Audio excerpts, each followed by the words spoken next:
The book Islam Answers Atheism, if you notice, each chapter has a quotation. So the book starts with a quotation from George Bernard Shaw: "Beware of false knowledge, it is more dangerous than ignorance." False knowledge is what we can sum up today's day and age, in where someone may think that they have knowledge with regard to something, but in reality it is false knowledge. And the reason for placing that quotation at the beginning is to make us realize that sometimes there is something that is known as compounded ignorance. That is when someone thinks they know something, but in reality they are ignorant. This is worse than the state of a person who is ignorant and acknowledges the fact that he is ignorant. So the inception point of Deenul Islam is the inception point of humility. The start of knowledge is with humility. This is why we have the story of Sayyiduna Khidr alayhi salam in Al-Quran Al-Kareem, and Sayyiduna Musa alayhi salam. Sayyiduna Musa alayhi salam going out to seek knowledge from Sayyiduna Khidr alayhi salam, but with humility, despite being a Nabi of Allah, despite being a prophet. But what sums up New Atheism is the age of arrogance. The age of arrogance is an age where people think they know something, but they will not admit to being ignorant. So even though the dedication of the book, what is mentioned is that the book is dedicated to every Sancho Panza in the world. This is a reference to Don Quixote, a famous story, a medieval story, and Sancho Panza is the realist. So a Muslim is a realist, a person who looks at reality, al-haqa'iq. The word al-haqa'iq means realities. An objective reality is the existence of Allah, that we believe in the existence of Allah and the revelation of Al-Quran Al-Kareem and Sayyiduna Muhammad sallallahu alayhi wasallam being the last and final messenger. So at the beginning, in the introduction, where I mentioned that the reader should read through this book, otherwise they will miss something, where I liken it to a mosaic. The reason for doing that is because what some people do is they flick through a book, they will find a segment or a passage, and they will think that there is something missing in the book, because they have not read the entire book. That argument may have been refuted elsewhere within the same book, but they will skip all of that. Sometimes what some people do is they go to the contents page, they read through the contents page, what they find interesting, they may read and skip other things. So they will have a lacuna in their knowledge, a gap in their knowledge. They will be unable to decipher so many things. But this is not that type of book where you skip things. This book is interlocked, interconnected, like a kaleidoscope. It has a spectrum of different arguments, but all of them are interlinked. So I do mention at the beginning the backdrop to the book and how the book was written, but what else is mentioned is the Twin Tower attacks in New York on September the 11th. I mentioned Islam was assaulted. Now, many of you were not born at that time. So many of you sitting here were not born at that time and do not realize the ramifications of the post-September the 11th world and how that links with the rise of New Atheism. So on page 2, I mentioned firstly the Third Reich, Hitler's Third Reich in Nazi Germany, and Goebbels, and his quotation on propaganda. Propaganda has no principles of its own. It has only one goal. And in politics, that goal is always to conquer the masses. Any means to that end is good, and any means that does not serve the end is bad. The level of propaganda against Islam, billions have been placed into mass corporate media to malign Islam. And this is why Shaykh Abdul Rahman Hassan Habannaka rahmallahu ta'ala said, if Islam was a man-made ideology like any other ideology, Islam would have finished, because the amount of enemies, the number of enemies that attack Islam, any man-made ideology would have finished. But Islam remains and will remain. But there is a mass propaganda regarding Islam. How I sum up the entire polemical argument on the same page which I refer to as an exaggerated vitriol, a superstitious, Jew-hating, violent religion that kills innocents, enslaves free people, that has a totalitarian, homophobic, misogynistic law that oppresses women and uses draconian punishments like amputation and stoning. This sums up most of the emotive arguments of New Atheism. Within that paragraph, within that statement, you will find one of the many arguments that New Atheists or people who have left Islam, they will utilize to validate their leaving Islam. Some people with homosexual tendencies and they leave Islam, they will say Islam is what? Homophobic. Some of them will claim it is misogynistic. Women who may have been abused by their husbands and leave Islam, or abused by family members. And similarly, people who may have lived under totalitarian regimes or watched the propaganda on television against Islam, they will say, look, Islam is just a totalitarian religion that uses draconian punishments like amputation and stoning. So that encapsulates the media propaganda against Islam. So of course, Richard Dawkins and his xenophobic sentiments, I make reference to that. And I make reference also to Lawrence Krauss and his association with Jeffrey Epstein, meaning Richard Dawkins' association with Jeffrey Epstein, but of course, Donald Trump's association, people are making something of his association now with Jeffrey Epstein also.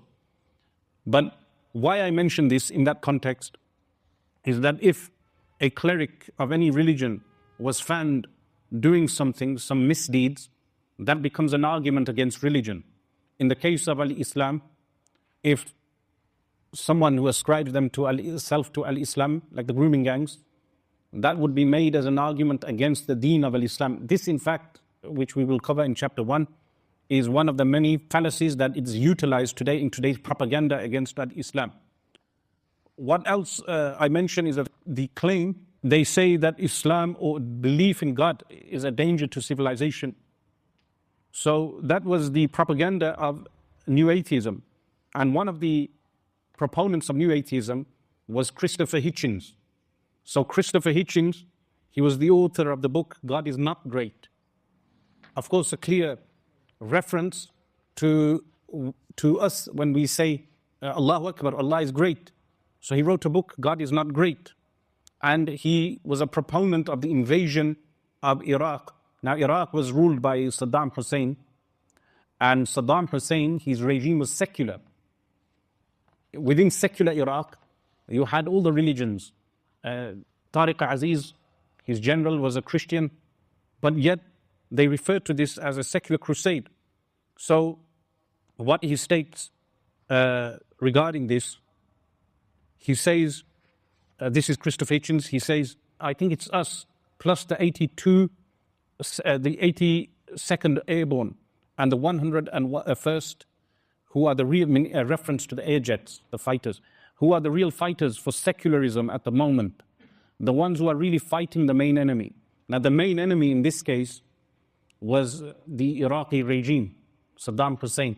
So Saddam Hussein, this was a new atheist, Christopher Hitchens, a proponent of the invasion of Iraq to overthrow a secular Ba'athist regime, a secular regime, but utilizing secularism to overthrow a secular regime and claiming at the same time they are imposing secularism in an already secular country. But then what I mentioned to that is this was said as part of the backdrop to Hitchens' support of the invasion of Iraq on the unsubstantiated pretext of it having weapons of mass destruction, and Saddam's alleged support of Al-Qaeda, both false claims as became quite clear from the intelligence gathered once the invasion had taken place. So this was the pretext to invade Iraq. Why am I mentioning this at the beginning of the introduction? To inform the young Muslims that atheism is politically motivated. The promotion of new atheism is a political movement. It has no sincerity to your well-being. It has no sincerity to the outcome of your hereafter and your worldly life. But yet, so many young Muslims, they have been brainwashed by new atheism in its various forms. So on that same page, I mention, for instance, the depleted uranium that was utilized in Iraq. Over 300,000 depleted uranium rounds were estimated to have been fired during the 2003 Iraq war. And the vast majority of them by the United States of America, whom Christopher Hitchens supported. And then other facts are mentioned, like 88,500 bombs were dropped on Iraq and Kuwait in 1991. The equivalent of 7 Hiroshimas fell on populated areas. And this was the claim of new atheism, that Islam is violent.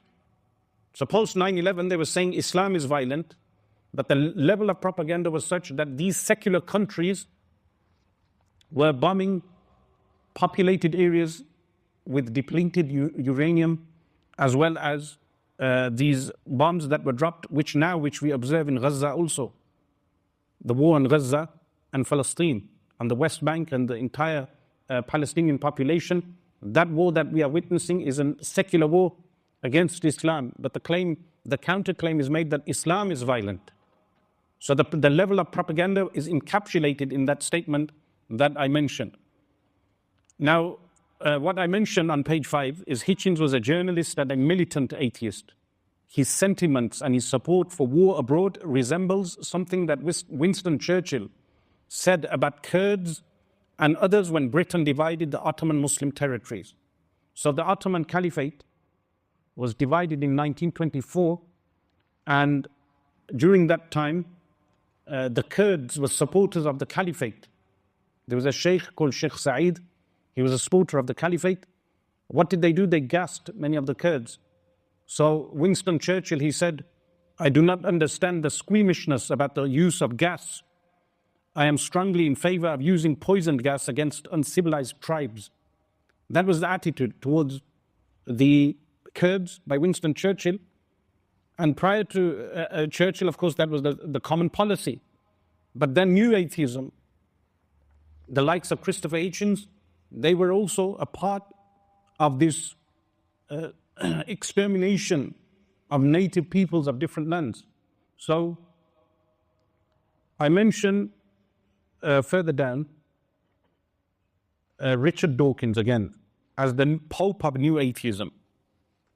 And I also refer to him as a social media troll, because he would write many tweets, the likes of which I quote one of the citations on page 6. He writes, listening to the lovely bells of Winchester, one of our great medieval cathedrals. So this is an atheist praising the bells of the cathedral. And then he says, so much nicer than the aggressive sounding Allahu Akbar. Or is it just my cultural upbringing? So this tells you the nature of these people, that there is an inherent hatred towards Islam and Muslims, irrelevant to whether they claim that it is based upon some logical grounds. There is an inherent hatred towards Islam specifically. This is a militant atheist who is praising the bells of a church and yet refers to the Allahu Akbar as sounding aggressive. He has not heard the adhan, or he has heard the adhan and pretends that he has not heard the adhan being recited beautifully, as it is in many Muslim countries. So the horrendous nature of atheism is exposed. And how is the horrendous nature of atheism exposed? In one of the tweets, he states, with respect to those meanings of human that are relevant to the morality of abortion, any fetus is less human than an adult pig. This is to justify abortion. He likens the human fetus to an adult pig. And this is what atheism leads to. There is no moral compass. Once you lose Iman, you have no Iman, you believe in no God, you will believe in that you have no soul. Like Bertrand Russell, he didn't believe he had a soul. Once you lose Iman, there is no real morality. You would accept anything. And this is where you have atrocious secular laws, like the abortion of completely developed fetuses, children in the stomach, that are aborted one day prior to birth. That's child killing, the killing of children. And then in this country, if we are having less births, the population will decline. Then what is the point of complaining about immigration? The population itself is declining, and you are encouraging abortion. So a man sleeping with a man would be justified. A woman marrying a woman would be justified. Anything is justified. There was one young man who I discussed with, who had left Islam. Someone from the masjid took me to discuss with him. And in the course of conversation, he had no problems with any of the moral conundrums that are a result of atheism. Because once a person believes in no God, there is no real morality, as I will touch upon further down. So I make mention of Christopher Hitchens, Richard Dawkins, and then there is the mention of Sam Harris. And this Sam Harris is co-author of the book, The Bell Curve. And this book controversially posited a genetic basis for the perceived difference between the IQs of the black and white races. So he's a racist, and he claims that there is a difference based on genetics of black people and white people in the IQ, which of course is faulty and a racist argument. I give the citation to that.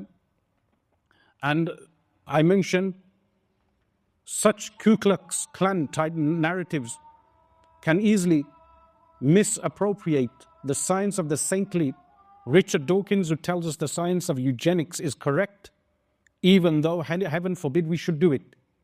So after mentioning Sam Harris, Richard Dawkins, Sam Harris is Jewish, by the way. Many of these new atheists, they have Jewish heritage. But Richard Dawkins, he tweets regarding eugenics. He states, it's one thing to deploy eugenics on ideological, political, moral grounds. It's quite another to conclude that it wouldn't work in practice. Of course it would. It works for cows, horses, pigs, dogs, and roses. Why on earth wouldn't it work for humans? Facts ignore ideology. So even though Richard Dawkins is not advocating for eugenics, he is saying it's a scientific fact with human eugenics.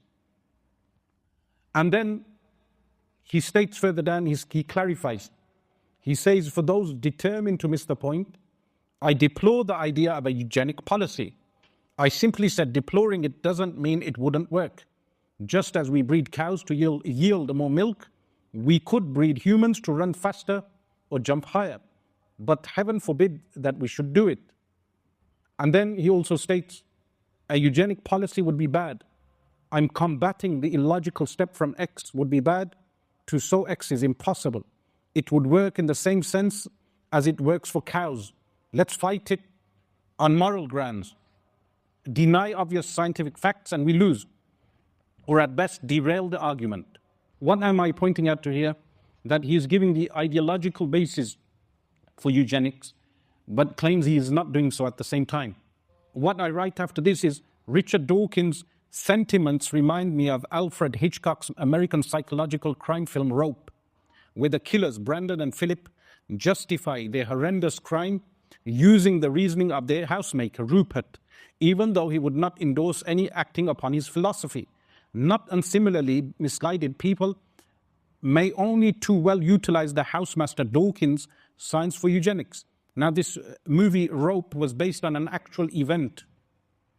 In the early 1900s, two Jewish young men attempted to carry out the perfect murder.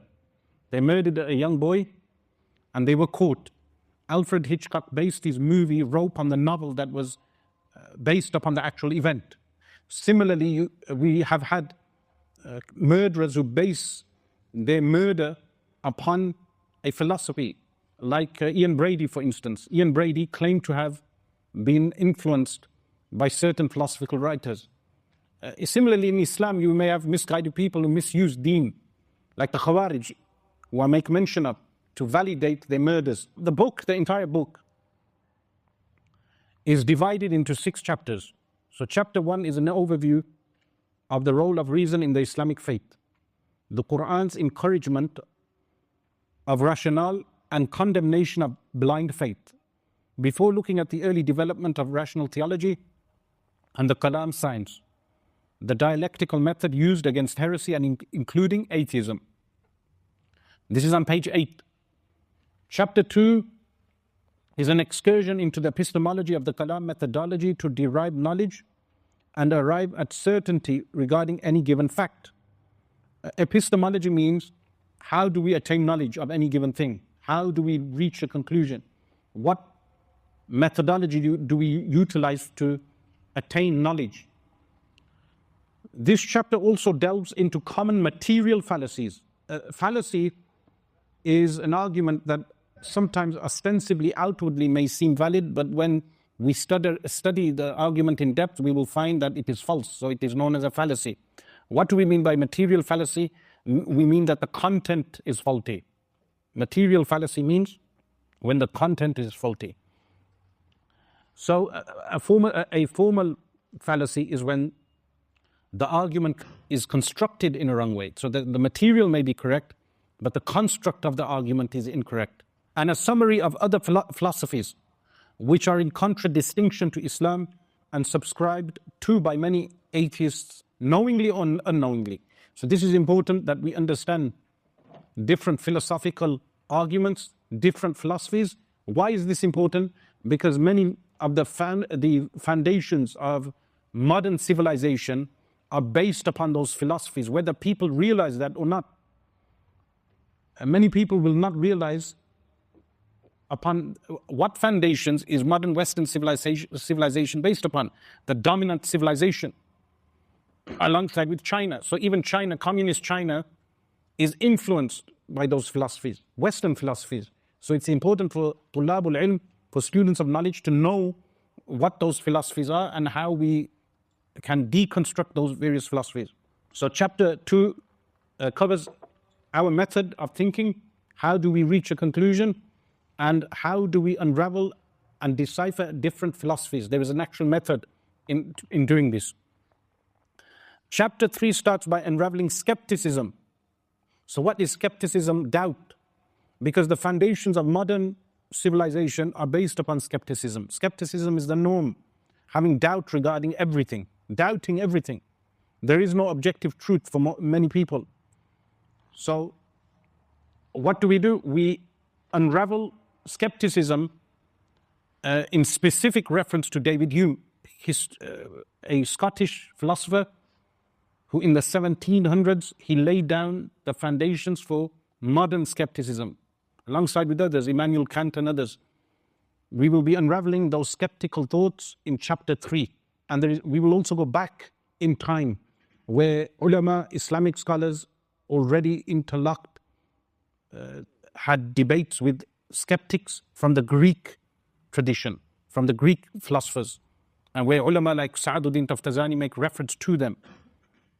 And earlier Hellenistic philosophy, Hellenistic is Greek philosophy. Then it moves to the specific proofs for God. This chapter concludes by considering the innumerable signposts to God. Anything from Fibonacci numbers to a snowflake, Fibonacci numbers in reference to a sequence in numbers that was founded by Fibonacci, an Italian. Chapter 4 delves into the problem of evil. So some people, they will have issues with why evil exists. Even though these are emotive arguments, they will ask the questions, why does God create evil? And human free will. And other deep philosophical objections to God. Of special interest is an in-depth analysis of Stephen Fry's controversial interview regarding God and evil. Stephen Fry gave an interview in Ireland where the interviewer asks him regarding God. And he says, if you met God, what will you say? So he gave an atrocious response, an incendiary response to bring out the emotive feeling, bring out the emotions of people. We will be analyzing Stephen Fry's interview in chapter 4. Chapter 5 is a response to the claims made regarding Islam's position on science. Because there are some people who cannot make a distinction between science, the truth in science, the categorization of scientific knowledge, and the distinction between that and Islam's position on those scientific facts. And scientific objections against the Quran and Hadith. So many times people will say, if the Quran is the word of Allah, does it contradict science? Why does it contradict this aspect of science? In reality, it doesn't, as we will analyze. And Hadith, and many young people, when they hear these things for the first time, because they have never been exposed to these arguments, they become doubtful. Many of them reject the Hadith, not knowing the correct understanding of that Hadith. Concluding with a rational approach to the hotly contested topic on evolution theory. Darwinian evolution. How does Islam grapple with Darwinian evolution? And then chapter 6 looks at the historicity of the Quran, meaning the history of the Quran compilation, memorization, and preservation, Hadith, and the most widely debated subjects surrounding Sharia law, like jihad, slavery, punishments, and human rights. Of course, this term human rights is a loaded term. It means human rights as espoused and explained by what atheistic humanist philosophy. So what they deem as human rights, they superimpose on Muslims as accepting as the norm of human rights. So this will be discussed in chapter 6.